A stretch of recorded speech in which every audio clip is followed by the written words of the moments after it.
Okay. Welcome, Peter, for to Coffee and Cards. It's really great to have you back with us again. There's a few people in the group who I don't know. So, my name is Elise Orsa, and I run this fantastic tarot group called Coffee and Cards, which is a live tarot practice community operating on Zoom nearly every day, and it's awesome.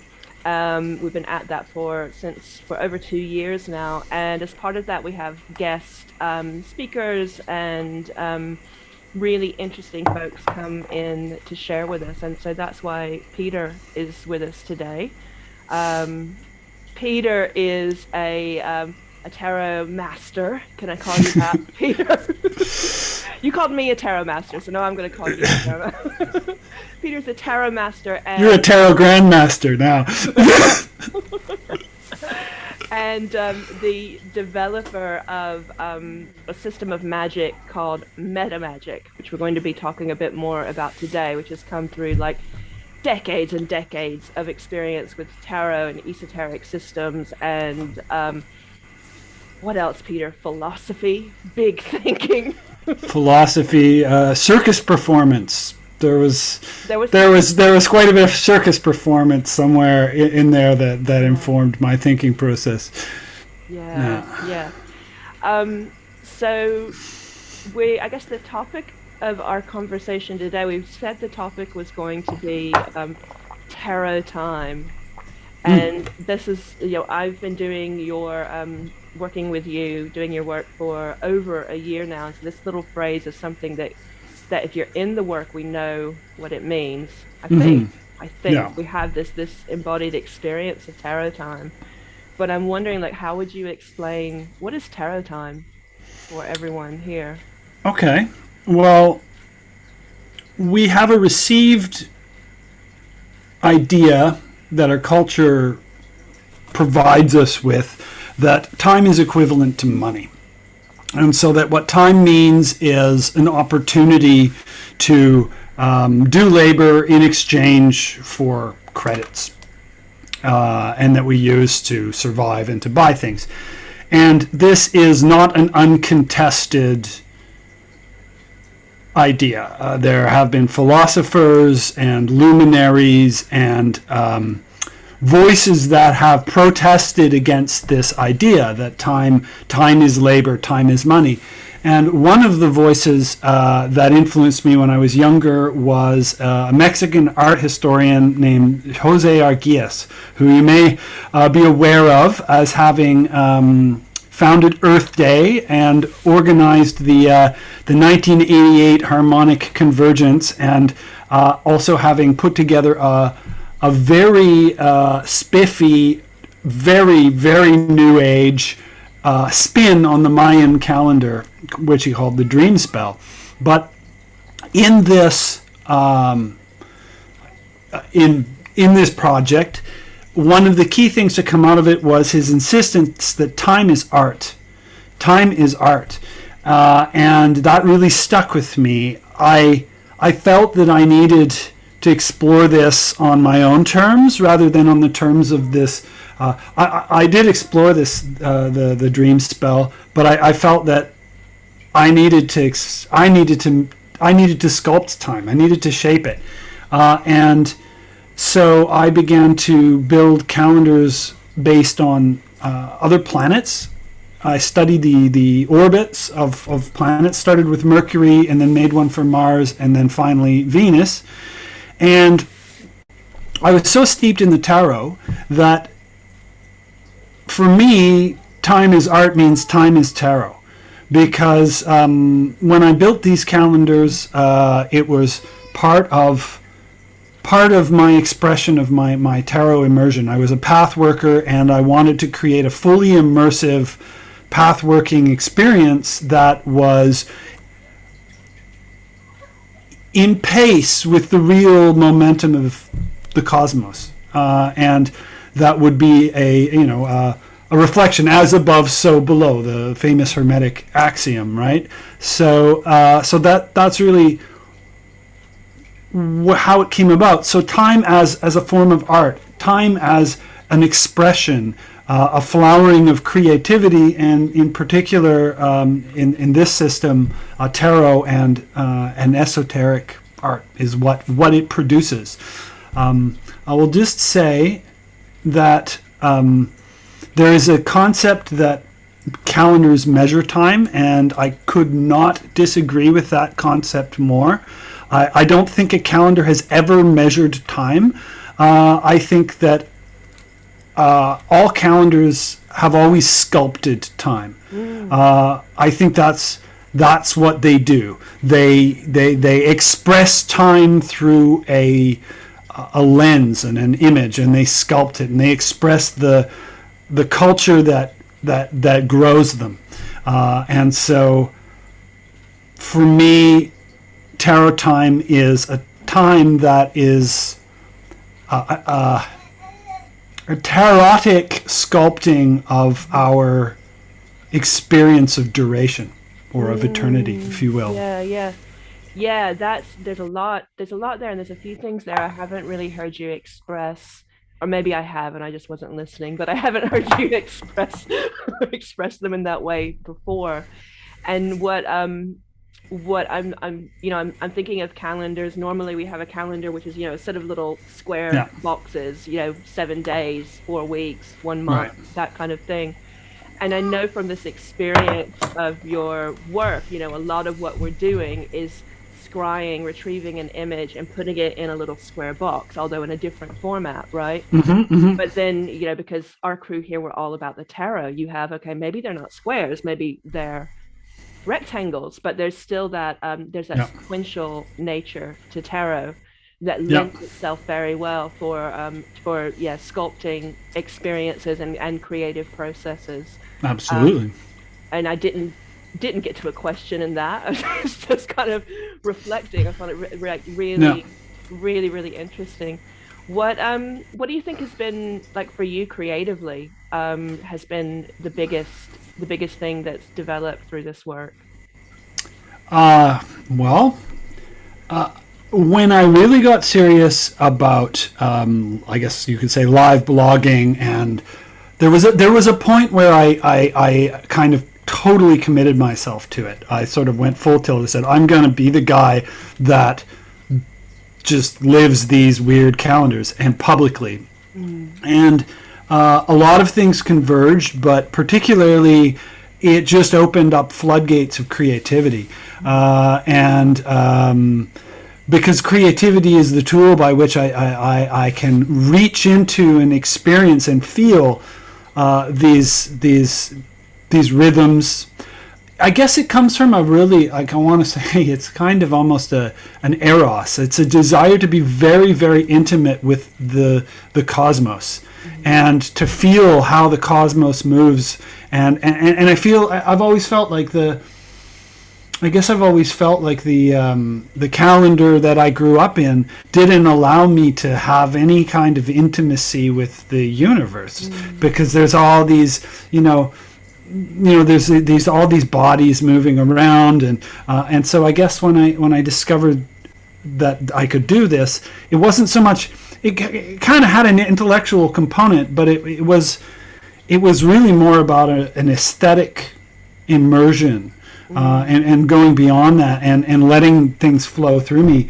That being said, the medium seems to be comic book format. And what you said about the sequentiality of tarot, and the putting images in boxes, I mean, that applies to tarot, and it applies to comics and graphic novels. And I've always really been drawn to that medium, and so now I create in it, and I actually use the calendars to make really, really weird comics. Yeah. But yeah, so I think this is very related, because you can make time move in different directions Yeah. when you spatialize it, right? And when you lay out a spread, you're causing time to flower, and I think that's really amazing. Yeah, I've quite often had, and I think a lot of us here have had this question of, when you do a reading, and you can just go off into all of these fractal areas of exploration, how much are you how much are you causing, how much are you reflecting, how much are you Yeah. empowering, and are you creating it with the reading? Mm. Like I find that really a really interesting place to be with it. Yeah. And so how do you, like, so you've taken this experience with the tarot, you've taken these ideas of around time and all of these really in-depth work with the calendricals, but what you've actually done with it is far bigger, because you've created a complete magical system with all of this, which we're now Yeah. working through. Yeah. How did yeah what was that process like? How did you take it from one with the Okay. space in between? Okay. Okay. So first of all, I'm gonna say that meta magic isn't my system. Meta magic is the method. Meta magic is the methodology, and the word meta magic, I saw it first in a book by Douglas Hofstadter called Metamagical Themis, but I've seen it rarely. Actually, I'm surprised it isn't in much greater use, but I've seen it in a few places. But I started using it when I was writing my PhD thesis to describe a type of magic that returns to us after having gone through the gauntlet of scientific skepticism. And the idea that there is a way of being magical that can survive even the most caustic and total skeptical, I use the term gauntlet, but that kind of ordeal. And I had that ordeal. I sort of brought it on myself. And what came out of it and after it, it might almost be called a kind of mysticism rather than a sort of interventionist magic. But I don't want to make it sound dualistic. But the method then is to understand science and magic and mysticism as being economies of their own, that have they have their own logics, and they don't have to be placed against one another in a kind of a dualistic contest, but rather you can get science to produce its fruit, and you can get magic to produce its fruit, and you can get mysticism to produce its fruit. And so meta magic is basically, you've got an orchard and you're tending it, and you bring in the bees, and you got your science tree over here, and you've got your magic tree over here, and it's all part of this this conversation that doesn't use oppositional tactics between the different modes, if you will. Yeah. So So it's integrative. yeah, it's integral. Yeah, it's basically, and I really got excited when I started to read integral philosophy like Jean Gebser. But that being said, there is a system, and the system has been produced in this mode, and the system I actually call the IBBA System orrery. And it is an orrery of calendars. So if you don't know what an orrery is, it's a heliocentric model of the solar system. You've got the sun in the middle, and you've got all the planets, and you can see these ones that have been built by engineers and stuff, and they're really cool. And sometimes they have all the moons, and you can wind them up so they, like, if you ever seen like a clock or one of those clocks that accurately portrays the solar system, that's what an orrery is. But my first, I was actually pathworking the Wheel of Fortune, and I purchased a copy of the American Heliocentric Ephemeris for the 21st Century by Robert Hand. And I purchased this book, and I was like, this is heliocentric. I'm really excited. And I've been, this was sort of I've been playing with Jose Arguelles's ideas, and I looked at this book, and I said, hold on a minute. This tells me where the nodes of the planets are, where they cross the ecliptic. So I can technically tell when their year begins and ends, because I know where I can count a year on, say, Mercury from where it crosses the ecliptic, the plane of the Earth's orbit, to where it comes back. And it's stable. It's not totally stable, but it's, for our purposes, is going to remain in more or less the same place for, a couple hundred years. And so what I realized is, I realized two things. First of all, I realized that. Second of all, I realized that Mercury had an 88-day orbit. And that was very nice for a tarotist, because I was like, oh, well, that just means I could run a path working timed to Mercury 4 times in the course of a Mercury year. I could go from the world to the Fool in a process once a day. I could do it 4 times: fire, water, air, and earth. And it was just because there's 22 major arcana cards times 4 equals 88. Exactly. Down the math. Yeah, it was that. And it turns out that the Mercury year actually is 87.99 days, which sounds like nothing, but it actually means that every 33 years I have to have a shorter one by 1 day. It has to be shorter. I had to start to get intricate with this stuff. So I started to play with this in 2003 is when I launched it. This one was called the Thoth Count, and that started it.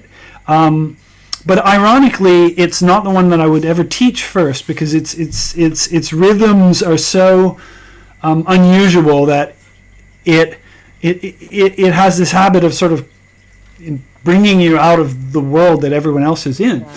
But when I got around to the Venus, was when I discovered that Venus has an incredible property. So Venus's orbit is 224.7 days. So the reason I left it a little while is because that 0.7 days, I didn't want to deal with it right away. But then I looked carefully and I realized that, 224 is 7 times 32. So I was like, whoa, there's a Kabbalistic number par excellence. 10 Sephiroth, 22 Hebrew letters. Yeah. I can absolutely create a chassis or an armature. I can basically grow the tree of life onto this. Yeah. But there's this pesky 0.7. And so I thought, well, how would I incorporate that? Well, then I could just run 10 years and then add 7 days. Mm-hmm. And what the beauty of it was that it preserves the 7-day week. And the 7-day week is the rhythm that we're all using anyways. So it doesn't actually disrupt. It doesn't disrupt us. It doesn't throw us into a rhythm that makes us kind of alien to the world around us. Yeah. What it does instead is grow tarot onto the rhythm that we're already living.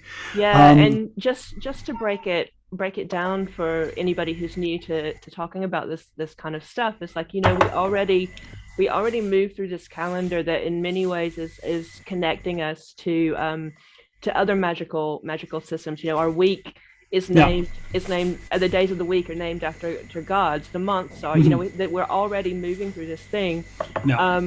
But what you've done is you've created all of these other calendars that are now tied to the Hebrew letters, to the Hebrew alphabet, to Kabbalah, to the tarot.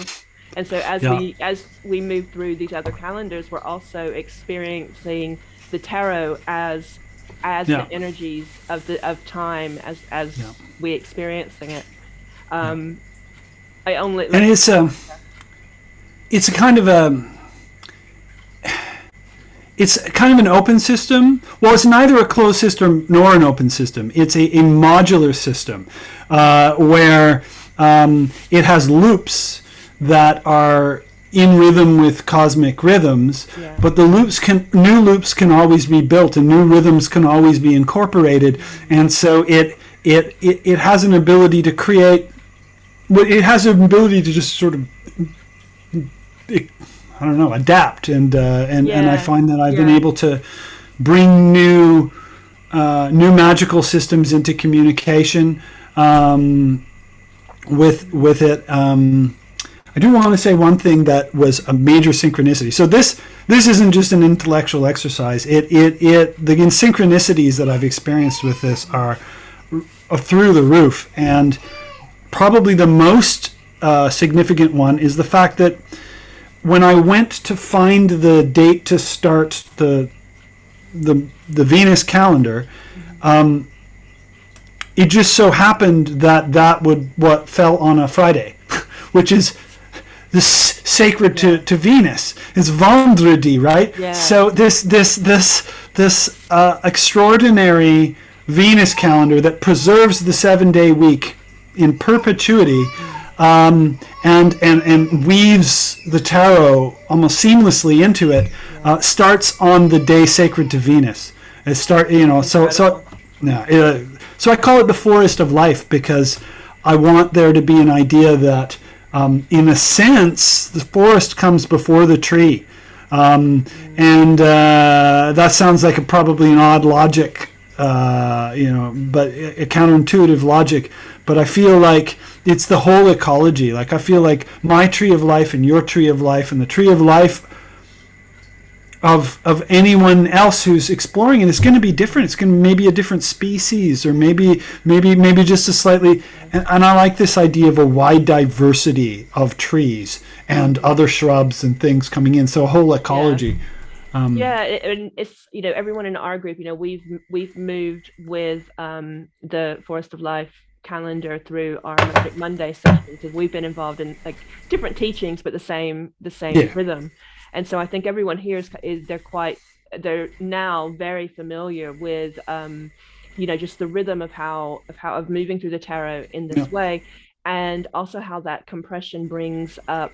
There's been so many synchronicities, I know, within our group as well. Just wild. I remember last Venus year, that is, in Chariot Week, Gemma, who's in the room, and I were on Dartmoor, and we're going up onto the moor, driving behind, really slow uphill, and there's a horse and buggy. There's like a chariot right in front of us. Just little little things like that. But it just keeps happening. It keeps happening as you move through this, and so. I wonder what you think, like, for those of us who are fully invested in our tarot practice, because I know, like, my group really is. What do you think your work is bringing to tarot, or to tarot readers, or to people's experience of tarot on a deeper level? I think it gives us an opportunity to live inside the tarot, and to cultivate a kind of a relationship, or to some degree a feedback loop, where we start to practice this, and then we get a response, and so we start to practice it more, and gradually it grows. But it's an intimacy. Again, that's the word I want to use. It's an intimacy with the symbols and the paths, but it's also, I think, it's about the fact that it also becomes universalizable. It means that it synchronizes people, right? So we're all on this wave, and we're sharing this, even though we're experiencing it slightly different. I think there's something of a hive mind that kind of emerges from it, and there are synchronicities that connect us. But I've always felt with the tarot. So I meditated on tarot probably for 20 years before I really decided I would read it, certainly for money. I didn't charge a cent until I eventually got persuaded, because basically it was how I needed to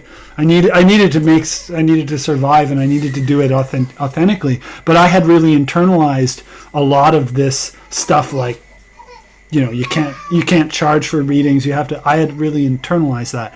Eventually, I got over it, but so I basically spent my time meditating on the tarot. So, and that's why I built this. This is like it's a cosmic meditation automation in a way.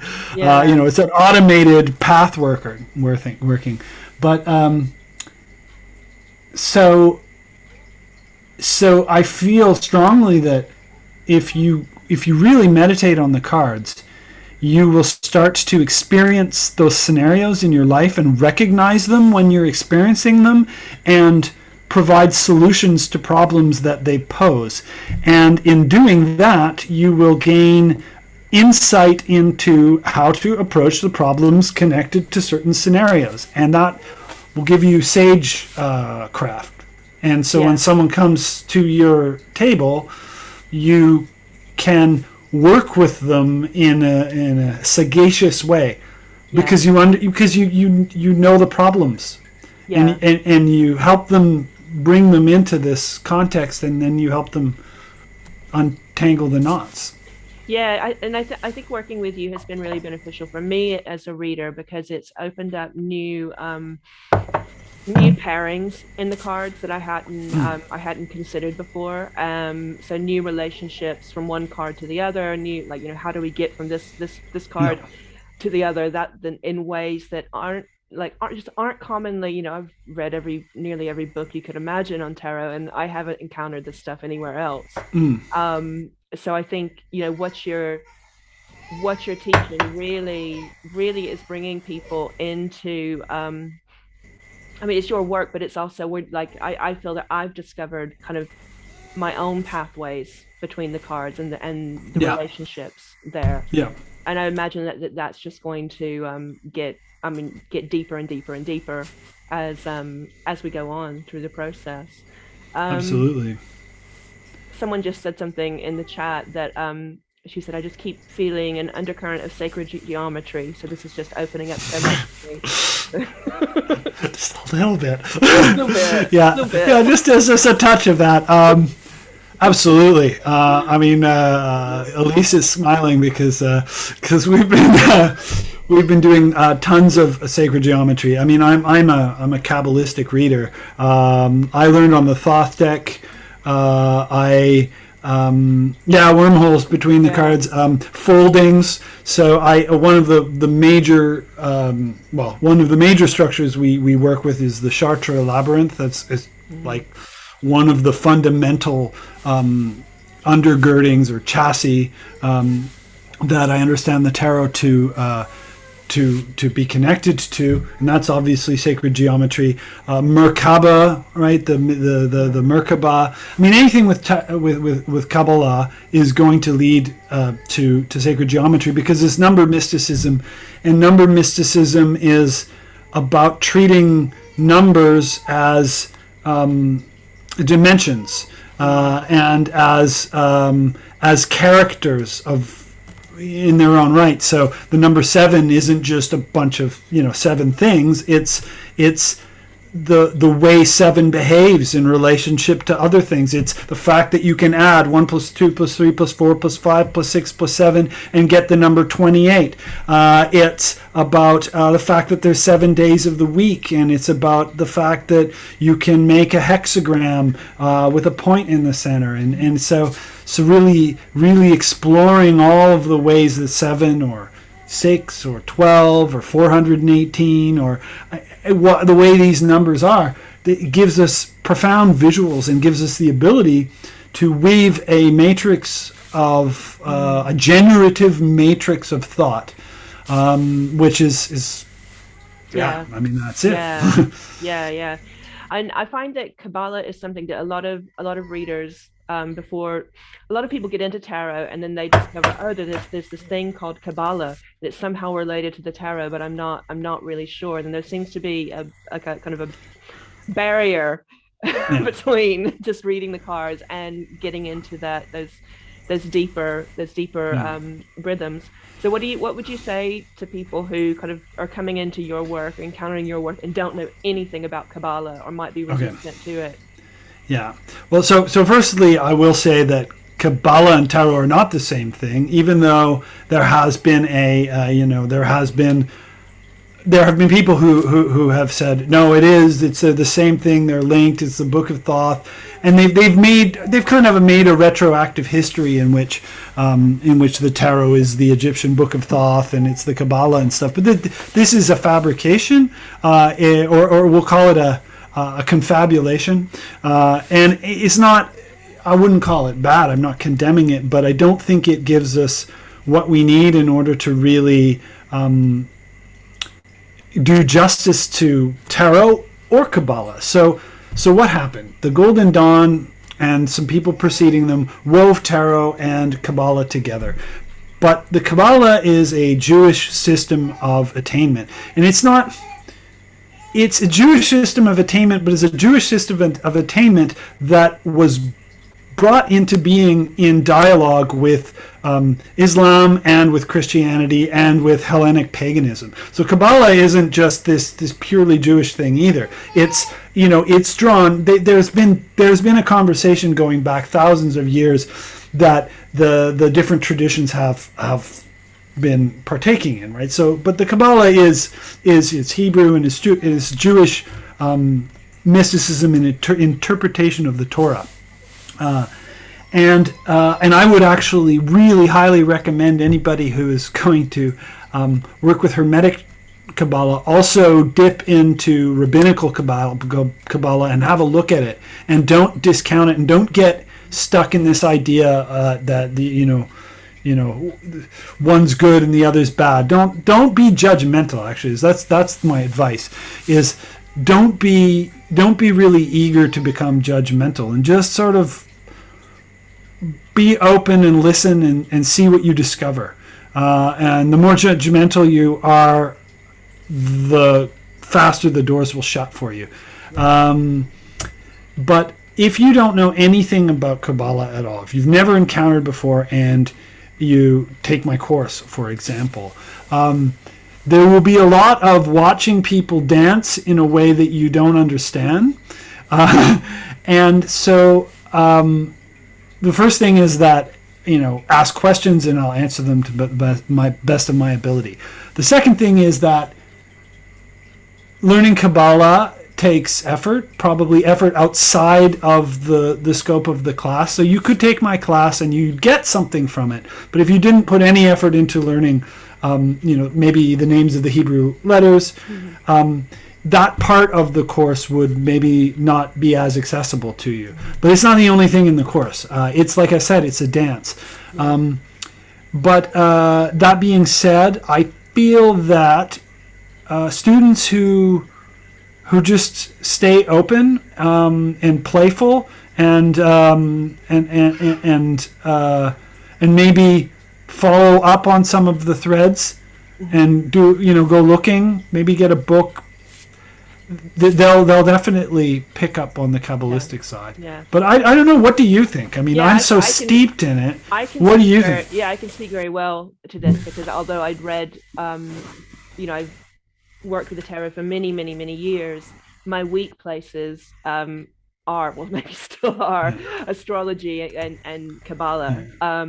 I've read many books about Kabbalah, and it's always been something that's like, okay, that's interesting, but I don't. No. My heart isn't drawn in that direction. And but what I found that working with you it's been a really good container for holding this rhythm that allowed me to gradually familiarize with myself. So what I started doing, I started working with the Thoth deck primarily while working your course, and I did that because, although I know there's some variation, because he flapped. I know there's one really important one, but we just. But what the Thoth cards have is the astrological information on them, right? And so that then just became part of my reading, was just like naming the astrological information and gradually allowing it to become part of how I work. And the same with the Hebrew alphabet. I just started. I have a little trash deck of cards. I put little stickers on them with the Hebrew alphabet, and just started making that a part of my reading.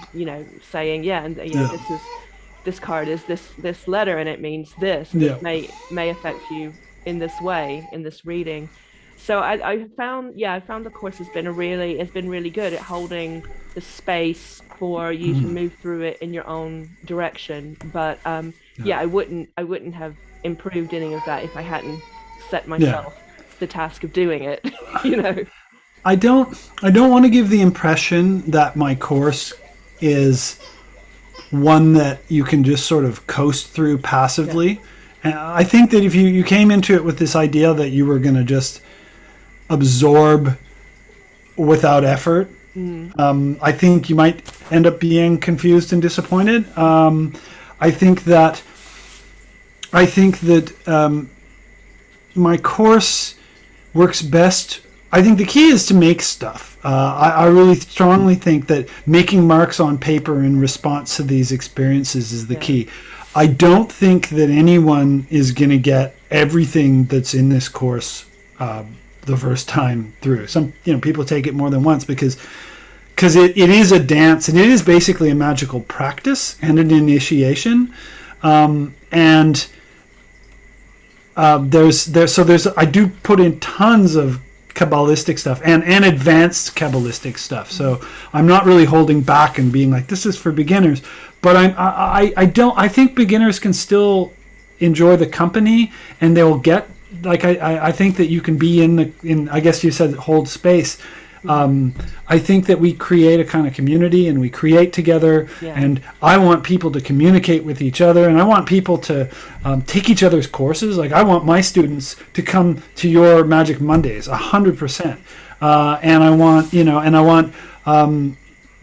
want my students to teach each other. That's kind of another thing that I hope will happen. So I'm kind of hoping that it's super abundant. The philosophy I guess I have with this is the forest of life should be super abundant, like so abundant of stuff that nobody could exhaustively get it all. And you should just give up on the thought that you're going to get everything. I'm not even going to get it all. But in that abundance, you can come and get something, and then that'll give you the ability to get more. And then I think that's the idea. Yeah, and I think what you said there, like the power is in the making. And I'm going to show everybody some pictures and stuff, really cool stuff that's been made. But that's it. Creativity isn't stingy.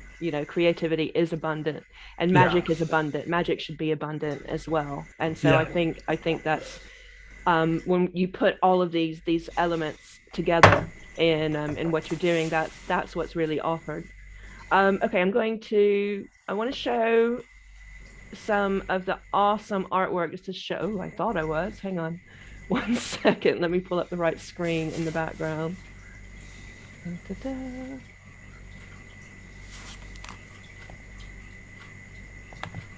Okay.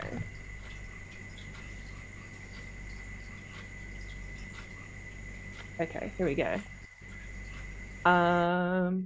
There we go. So this is from your website, Peter. Okay, yeah. And I will pull up some bigger. So a lot of people in the class are working through actually creating decks as we move through week to week. Oh, look, there's an awesome one by someone amazing. You're not lying. Another one. Oh my God. And as I go through this, I really like to hear from, because I know that there's a couple of current students and some of the creators of these pieces that are in the room today. So it'd be great, like, if you guys, like this one especially, I wonder if Julia wants to say. I'm here. Hey, this is amazing. Yeah, look, like, everything you said was right. It's like a whole creative process. Like, when I joined the course, I had no idea what I was getting into, and just the evolution or the evolving process, it just brings out like things that you are unexpected. Yeah. Yeah. That's an amazing temperance card. But like this is all like really good artwork. What do you say, Peter, to people who are like, oh my God, I'm an awful artist, I can never live up to Julia's awesomeness? Fantastic. No one can live up to Julia's awesomeness. Right. Awesomeness for bringing out that within, like, for actually drawing out, like the thing. Okay, I've got to do, and it just like if you follow the meditations, and then this stuff comes out. It's like it literally dry. Like, it just became like literally like every time I do one, it's like more and more about I just let the pen do its work. Yeah. Abandon perfectionism. And just make stuff. I think it was John Coltrane. I'm going to say it was, but someone will hopefully correct me if it wasn't. Said something like, um, a, a mis- it's the note that follows the mistake that counts. Mm. Mm. And I feel that way with art. I feel that, so just make the mistakes. They're the best, and then adapt to them, and then recover from them. But just never hurry, never stop. Just Yeah. produce and be shameless about what you produce, and then the flow will happen. So yeah, that's why your scribe sessions are amazing, right? Because like you sit before an artwork and you kind of like, oh yeah, you get all tense with ideas. Whereas when you just go, no, you know what, like, what I'm drawing now is what it's to be. And so it's about learning to let go and to let like what's inside your heart come out. Yeah, absolutely. Yeah. Yeah, Peter, I don't know if like one of our community members who is an artist, she always says you just make. It doesn't matter if it's bad or if it's good.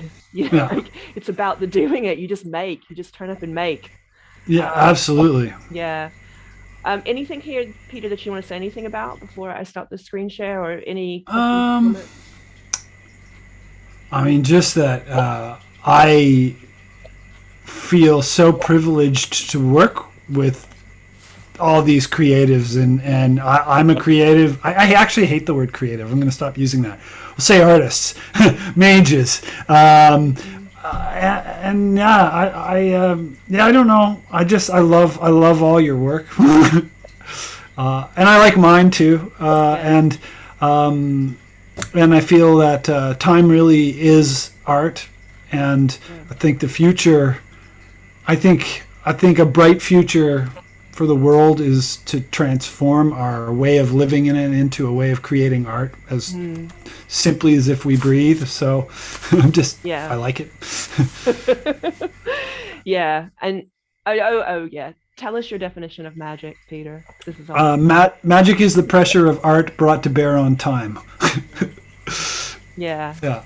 Yeah, exactly. So I think there's a lot through this process, the people that know me will know that my artistic ability and creativity has just grown exponentially through through engaging with this work, and it's also changed the way I think about magic as well. I come from kind of a witchy, very directed, practical magic mindset, and I'm pretty damn good at like strategizing like how to do a thing with magic. But through this work is I've found that I've much more just like taken a step back and just like looked to the wider okay, what can I align myself with, and what is really calling me in this moment, and what's the bigger picture there. So huge debt of gratitude and appreciation to you for that. Likewise, you've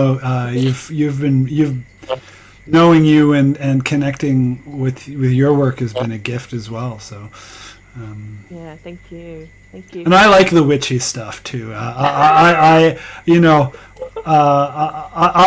sort of come from the other direction. And I would say that my work is quite mystical, but it doesn't preclude the idea of intervening and doing what you need to do, and and putting out wishes. Wishcraft was a word that was once given to me, and wishcraft is something that you can do. I use it. It sort of melts into the mysticism. Yeah, and there's a lot of little, I won't reveal anything here, but there's so many little bits of tech that like, oh my God, oh my God, that you've given us that have really like just incredible tools for a magical practice. And I think it's stuff that people will be like, wow, I never considered that. But yeah, I wonder if there's anyone else, any questions or anyone, I know there's Julia here and Karen, anyone else with some comments about how you've experienced the Meta Magic course? Well, as I said before, I cool. didn't know what I was going to expect, right? And then as the process evolved, and you know, like it's like about learning how to take one step at a time and letting the evolution happen. You know, like on it, like, and I'll take the second course because, as you know, we said before, it's hard to understand the whole picture because there's so many levels to the picture that, you know what I mean, like, and sometimes if you don't know the whole picture, you can't make it simple. You know what I mean? Like, you can't make it work for you. You know what I mean? Like, it's like if you don't know the grammar of a language, then you can't really speak properly. Like, you know what I mean? Like, so once you know the mechanics of it, then you can break the mechanics and do a whole lot of different stuff. And it gives you all these opportunities. Yeah. You know? Yeah. But Julia, the sound is a little bit bad, but I just wanted, I think what you're saying, I heard, I think what I'm getting from that is you're talking about learning the grammar of the system, learning the grammar of tarot, and really learning how to put it together in different. No, tarot course, like a Magick tarot course. Yeah, yeah, you know thank you. Like when you first get in there, you go like, oh my God, all these concepts are going through, and then all of a sudden opens up all these little new neurons in your head, right? And so you do need like a couple of rounds in order to digest, you know, because it's a big picture. Yeah, thank you. Karen, you had something as well. I heard your voice in there. Yeah, hi. So I'm not on camera because I look terrible. That's a short, honest reason for that. Yeah, I just wanted to pick up a little bit on two things Peter said. One about not being passive, but also not being overwhelmed by the amount of stuff. So, I mean, it's like you could just go so far down so many different pathways and branches. You know, if you were coming at this with no background at all, I think you probably would want to do a little bit more background reading or research or whatever, whether that's on kind of history and symbolism of the cards or Kabbalah or whatever. But I've tried to sort of let go of too much expectation on myself and just absorb, you know, and I learn a lot from everybody in the group. And I've been pointed at things that I never even knew about before I started this process. And I think that's one of the things that's really special about it, because there are people who have, you know, that deep background magic as you do. There's musicians, there's professional artists, you know, graphic designers. I mean, there's just such an amazing wealth of knowledge, and everyone is really generous with it. So you learn so much in the wider group, as well as obviously Peter through the amazing materials and guidance that you provide. And you know, it's still work in progress for me, not feeling like a total noob, as my kids would say. But you know, each stage you learn and you absorb a little bit more, and things start slotting into place, and you have those little aha moments and the synchronicities and things as well, and it just, you can feel it coming together. But it's a multiple lifetime project, this kind of stuff. Like, you're not going to learn, you know. I know I've not got enough time left. I'm not going to do it all this time around. But you know, it's enjoyable, and it's the journey and not a destination. You know, as trite as that sounds, I think it helps to not bring that very sort of like material world expectations of achievement and results, and being able to let that go is actually one of the most beautiful things, I think, about the course. Well said, Karen, well said. There's a question, Peter, someone asked, I'm curious, how has this work changed your relationship with spirits? I'm thinking especially of Venus, of course, but also those that relate to the tarot and beyond. I would say I'm coming into a kind of a renaissance of connection to spirits as external entities. As I think I was a person who really did exist for a long time in a psychological model of magic and of the tarot. I was an academic. I mean, I guess I still am. I pursued an academic path, and I got a doctorate, and I was in school for a very long time. And in that environment, it wasn't feasible for me to take spirits on face value, to say a genie is a genie. It's living,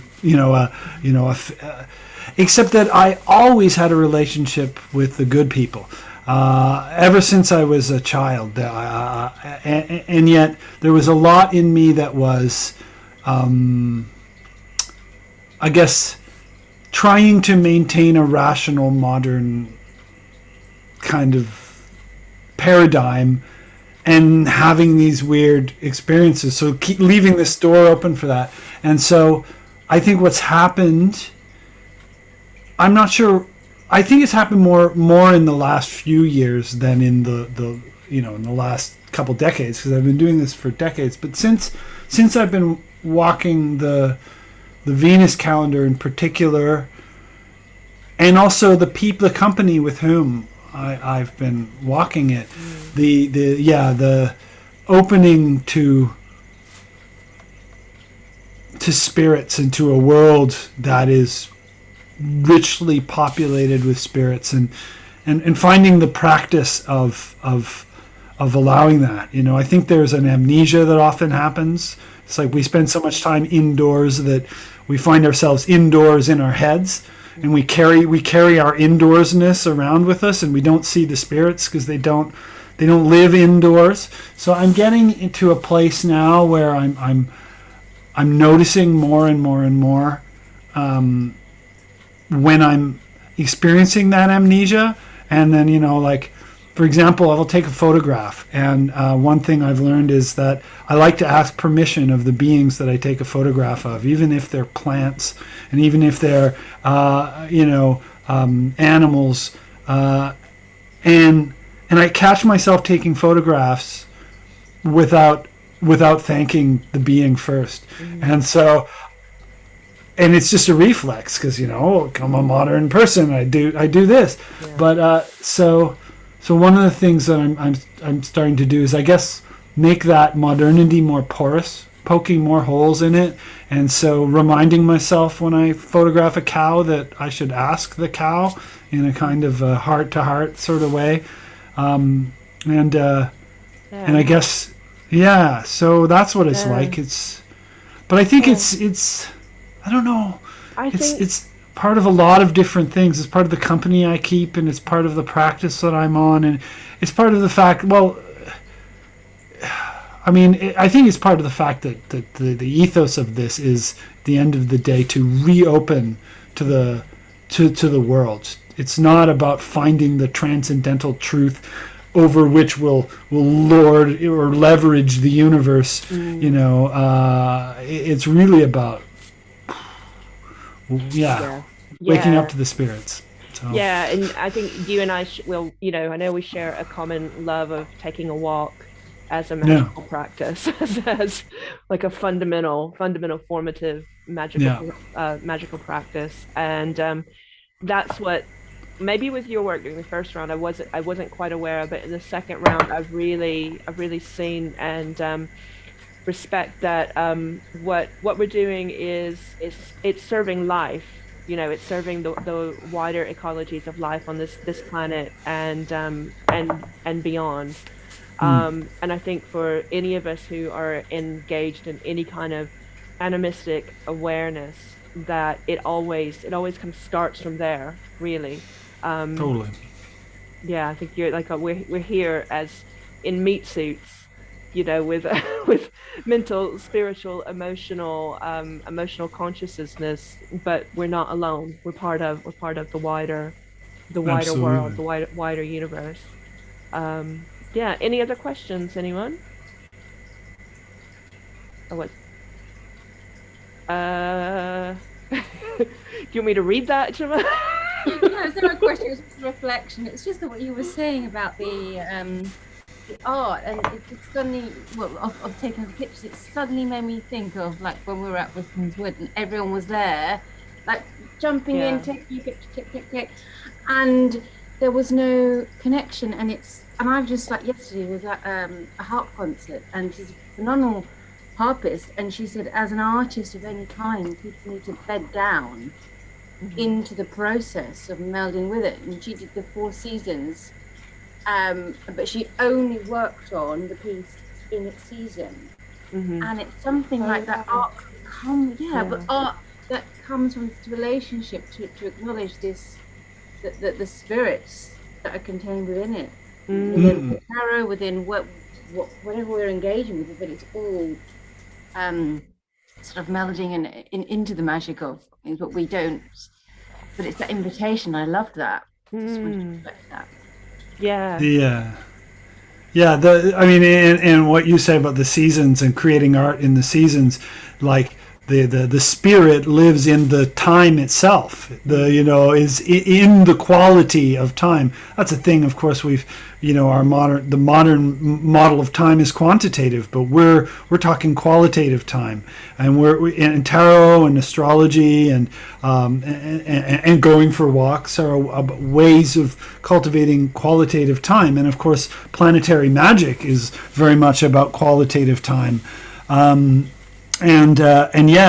idea that a week would have a spirit, like for example this week, which is the lovers. This is the week of the lovers, as you know, because it's this beautiful opportunity for time itself to bring that, to bring that current, I guess, through us and hopefully into works, even if they're ephemeral works, but yeah, absolutely. Like that's really the whole of the magic is understanding time as qualitative, as having this rich layered spirit that you can express. And living in accordance with that. So I think I feel strongly that anyone who works with the tarot is creative, that reading the cards or pondering the cards, meditating on it, this is a creative process. And I know in my group, sometimes I set them like little drawing exercises, and some people are like, oh, I can't do it because I can't draw, and they have resistance to that for whoever told them they couldn't draw when they were a kid or whatever it is. But they will turn up to give a reading and immediately immerse themselves in this prophetic mindset, and in this seeing, feeling, creating imaginal reality. That is creativity. You can't get more creative than that. And I think it's just such a gift for all of us who are working with the tarot, to be able to have that experience day in and day out. Yeah. It's like a frictionless space. That was the idea of these calendars.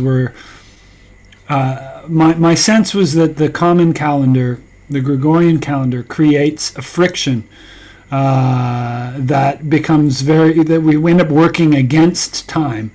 And I wanted to create, because I have calendar synesthesia. I have time-space synesthesia. I see calendars. So since I was young, and I didn't know this was a thing, but it really is. You can Google it. But yeah, and I just felt there's this incredible friction. It's like I'm trying to slide across sandpaper. So I need to create a smooth surface. I want to slide across ice. I want to slide across a smooth surface. And so I developed these calendars to create a space that didn't have that friction, and that's what it's for. And I think that's why the art, because I had a massive kind of artistic block, but when the Venus calendar just cleared it out, so it was like stepping into this. Sliding into this frictionless. Going from sandpaper to like maglev track, and just like Okay, so tell us, Peter, where we can find out more about you. I know you've got a couple of events coming up as well. Okay. So I have a website, and I have a website, and I have a newsletter that I'm putting out every it'll probably be every 2 weeks. It's been every month, but I'm gonna up it. And so that'll have a lot of information. You can read about the course on my website. I stupidly don't have it off the top of my head, so maybe we'll post that in the group. Is it July 9th? Is it no July? The course starts July 29th. Okay. Yeah, so the course starts July 29th,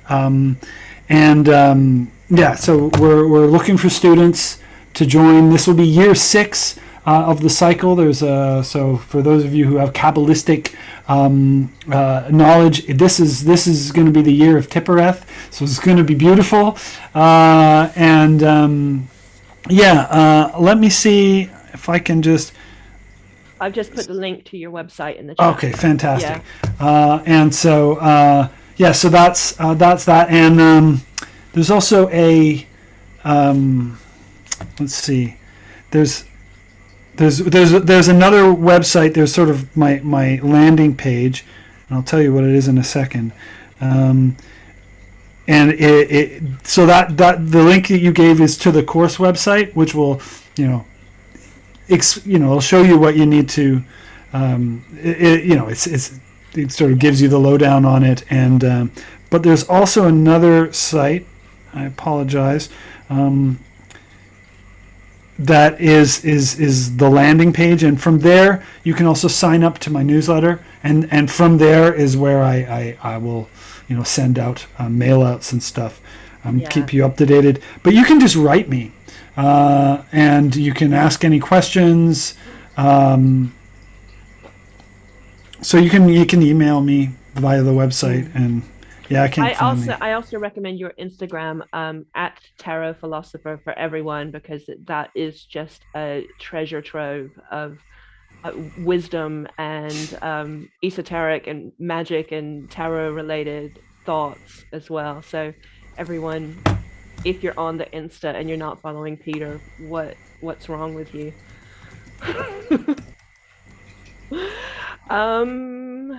Let's see. Any last thoughts from anyone in the room? Any questions?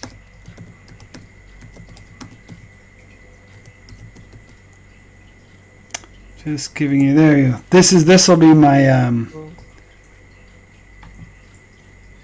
so that doesn't have the live link, but that's my landing page. Okay, brilliant.